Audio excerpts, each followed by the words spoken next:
ہمارے یہاں چونکہ لا علمی زیادہ ہے، دینی تعلیم کم ہے، جس کی وجہ سے معاملہ یہ ہوتا ہے کہ قربانی کے ٹائم بہت سارے لوگ کنفیوز ہو جاتے ہیں۔ کنفیوز کیا ہوتے ہیں وہ ایک بات آپ کو بتاؤں۔ پہلی بات تو یہ کہ جن لوگوں کے نام سے عقیقہ نہیں ہوا ہے، جن لوگوں کے نام سے عقیقہ نہیں ہوا ہے، ابھی بھی ہم نے گاؤں دیہات میں یہ دیکھا ہے اور یہاں بھی ہم دیکھتے ہیں کہ لوگ کہتے ہیں یار ابھی تک تو نے عقیقہ نہیں کرایا ہے تو قربانی کیسے کرا رہا ہے؟ پہلے عقیقہ کرا اور آنے والے سال جو ہے تو قربانی کرنا۔ تو اس کا کیا مسئلہ ہے؟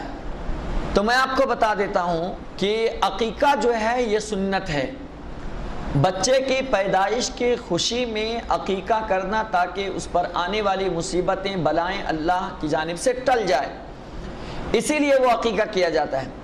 اور عقیقہ کرنا سنت ہے، فرض و واجب نہیں ہے۔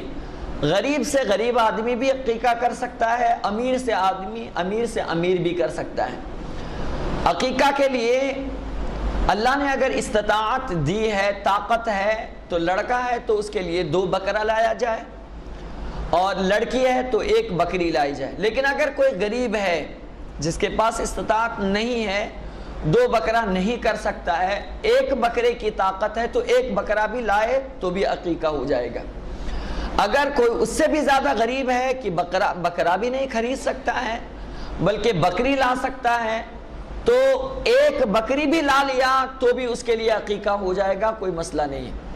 اگر بکری لانے کی بھی طاقت نہیں ہے، بس یہ ہے کہ وہ بڑے جانوروں میں جو حصہ لیا جاتا ہے 1500 2000 میں حصہ لیا جاتا ہے، اگر اتنی استطاعت ہے تو اگر مرد ہیں، لڑکا ہے اور آپ کو 2 حصہ لینے کی طاقت ہے، جیسے کہ ابھی 1500 بھی چل رہا ہے اور گوشت آپ لیں تو 4000 چلتا ہے، اس طریقے سے الگ الگ چل رہے ہیں، تو اگر آپ کو گوشت چاہیے تو 4000 لگے گا، گوشت نہیں چاہیے تو 1500، یعنی آپ کے ذمے والا گوشت جو ہے وہ غریب میں بانٹ دیا جائے گا۔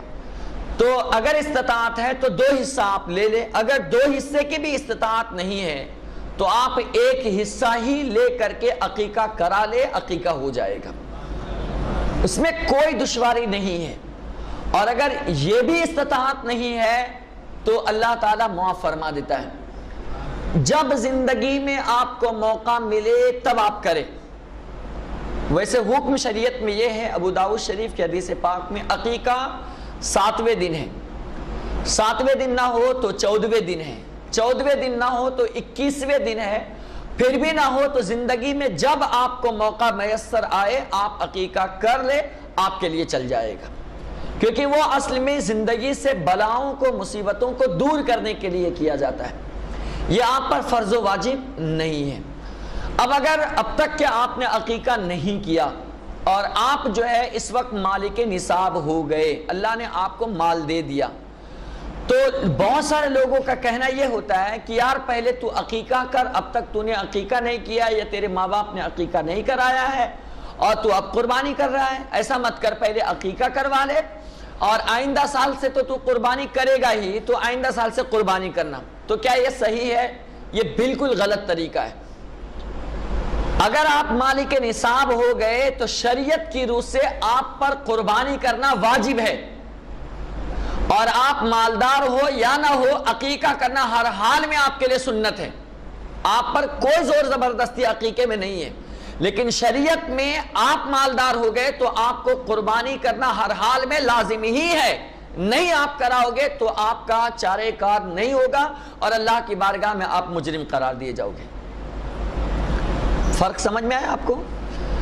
یہ صورت بھی آپ اپنا سکتے ہیں، یا دوسری صورت یہ بھی کر سکتے، اگر کرنا ہی ہے تو جو جانور آپ نے جیسے بکرا لایا ہے تو بکرے پر عقیقہ کر لیں، اور بڑے حصوں میں جو ہے نا آپ اپنے عقیقہ کے یا قربانی کے نام سے جس طرف چاہے آپ جو ہے نا کوئی بھی نام دے کر کے دونوں میں سے ایک کام ادھر اور ایک کام ادھر کرا لے، دونوں ہو جائے گا۔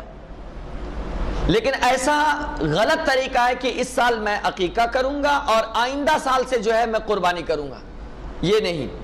مالک نصاب ہو گئے، جب مالک نصاب اسی وقت سے ہر سال جب جب آپ مالک نصاب رہیں گے تب تب آپ کو قربانی کرنا آپ پر لازم ہوگا، بغیر اس کے چھٹکارا آپ کو نہیں ہے، اللہ معاف نہیں فرمائے گا۔